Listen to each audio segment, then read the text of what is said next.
Hi, today I want to talk to you about 3 things that you should start doing now if you're thinking on adding any attribution or other reporting software in 2022. Even if you're not adding any software, these are 3 things that'll really streamline your reporting process and make it a lot easier.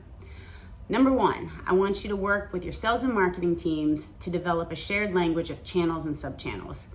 I usually recommend this breaks down into places where you spend money or effort. So this is things like paid social, paid display advertising, direct mail, events, trade shows, webinars, wherever you are out there spreading the word about your company, those are kind of the places that are drawing people in. So you want to have a clear-cut definition that everybody agrees on. What are the channels?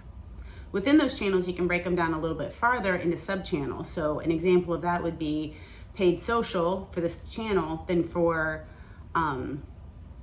your sub-channel, it would be Twitter, LinkedIn, Facebook, whatever it might be. Number 2, I want you to work on your UTM strategy. So hopefully you're using UTMs whenever you share links to track whether someone's coming to your website via email or they're coming from paid social or a display ad.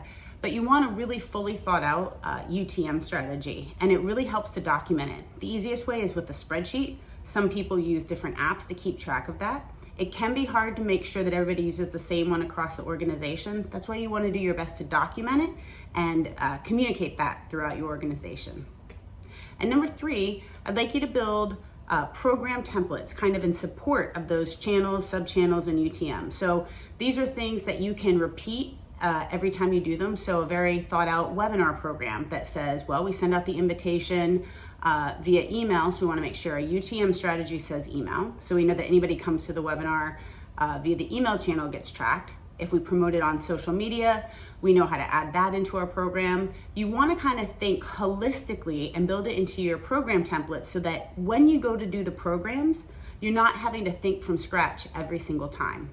Now, those are 3 simple things that you can do now that'll kind of streamline your whole process and make it easy to report on in 2022. So if you have any questions, always reach out to me. I'm happy to answer and I love discussing it. Thanks so much for listening.